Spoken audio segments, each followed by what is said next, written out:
खुशामदीद दोस्तों, 28 अप्रैल 1988 को हवाई से इलोहा एयरलाइन की फ्लाइट बोइंग 243 अपनी उड़ान भरने के लिए तैयार हो रही है। इस फ्लाइट ने हीलो आइलैंड से हीलोलुलु आइलैंड पे जाना था। ये डिस्टेंस करीबन 35 मिनट का है। छोटे छोटे सफर के लिए ये प्लेन करीबन 8 बार अपनी उड़ान भर चुका था। ये इस प्लेन के लिए एक नॉर्मल बात थी। पैसेंजर बोर्ड करते हैं, फ्लाइट के दरवाजे बंद किए जाते हैं और फ्लाइट 1:25 पे अपनी उड़ान भरती है। यहाँ पे एक मसला था। जब एक पैसेंजर बोर्ड करती है और हवाई जहाज के दरवाजे में दाखिल होती है तो वहाँ पे देखती है कि हवाई जहाज की बॉडी काफी जगह से टूटी हुई है। इस बात पे ध्यान नहीं देती क्योंकि इलोहा एयरलाइन एक अच्छी एयरलाइन है। किसे पता था ये एक छोटी सी गलती एक बहुत ही बड़े वाकया की छोटी सी झलक है। इस वक्त फ्लाइट में 3 एयर होस्टेस मौजूद थी। फ्लाइट में अभी सीट बेल्ट साइन ऑन था क्योंकि जब तक फ्लाइट अपने क्रूजिंग पॉइंट पे नहीं पहुंचती तब तक सीट बेल्ट साइन ऑन रहता है। इस फ्लाइट की क्रूजिंग हाइट करीबन 24,000 फीट थी। तीनों एयर होस्टेस ड्रिंक सर्व करती हैं हवाई जहाज में। जैसे ही फ्लाइट 24,000 फीट का क्रूजिंग पॉइंट क्रॉस करती है एक बहुत जब कुछ पैसेंजर अपने आसपास देखते हैं तो एरोप्लेन की छत गायब है। आसपास की दीवारें भी नहीं और ऊपर खुला आसमान है। 24,000 फीट पे होने की वजह से ऑक्सीजन की मकदार बहुत कम है।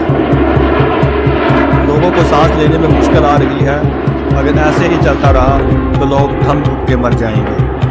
एरोप्लेन में मौजूद इमरजेंसी मास्क भी सही से काम नहीं कर रहे। नॉर्मली इन मास्क में 10 से 15 मिनट की इमरजेंसी ऑक्सीजन मौजूद होती है।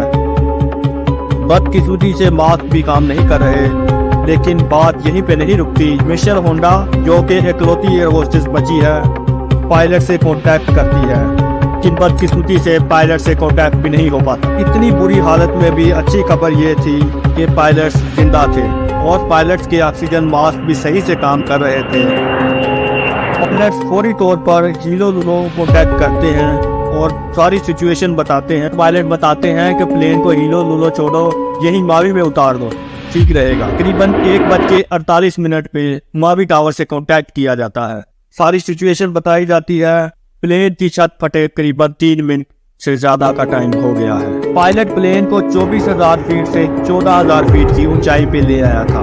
इतनी हाइट पे सांस ली जा सकती थी क्योंकि ये सारा कुछ 3 मिनट में हो गया था, इसलिए कोई बेहोश नहीं हुआ था। मावी एयरपोर्ट पे करीबन सारी इमरजेंसी सर्विस लगा दी जाती है। Fire fighters, rescue workers flight 243 का मावी एयरपोर्ट पे इंतजार कर रहे हैं। अब जहाज करीबन 10,000 फीट की ऊंचाई पे है, लेकिन खतरा अभी टला नहीं। सामने एक पहाड़ी थी जिसकी ऊंचाई भी 10,000 फीट थी। अगर फ्लाइट को और नीचे ले जाया गया तो जहाज क्रैश हो सकता है। अगर स्पीड कम की गई तो जहाज जमीन पे गिर सकता है। पहाड़ी की साइड से जहाज निकाल तो दिया मगर जब पायलट ने लैंडिंग गियर लगाया तो सही से ऑन नहीं। एरोप्लेन के सामने जो कि नोज गियर है वो भी सही से नहीं निकल रहा था। अगर किसी सूरत में फ्रंट लैंडिंग गियर काम नहीं करता तो बेली लैंडिंग कराई जा सकती है, लेकिन यहाँ पे बेली लैंडिंग भी मुमकिन नहीं क्योंकि जहाज का बीच वाला हिस्सा कमज़ोर है, इसलिए बेली लैंडिंग नहीं कराई जा सकती। कि अगर प्लेन ज़मीन से रगड़ेगा तो होगा बहुत बड़ा धमाका। 1:56 रनवे पे खड़ा एक आदमी दूरबीन से एरोप्लेन को देखता है और बताता है कि एरोप्लेन का नोज गियर एक्टिव हो गया है। ये बात सुनकर पायलट की जान में जान आती है। 1:58 एयरपोर्ट पर एक कामयाब लैंडिंग होती है। एयरपोर्ट में मौजूद सब लोग एक अलग ही खुशी में थे। ये एक मिरेकल लैंडिंग थी जिसमें कोई भी जानी नुकसान नहीं हुआ सवाए 58 साल की एयर होस्टेस सीबी लांसिंग के, जो उस वक्त हवा में उड़ गई जब एरोप्लेन की छत फटी थी। सीबी लांसिंग बहुत तलाश किया गया। सीबी लांसिंग को बहुत तलाश किया गया लेकिन सीबी लांसिंग समंदर की गहराइयों में कहीं खो गई।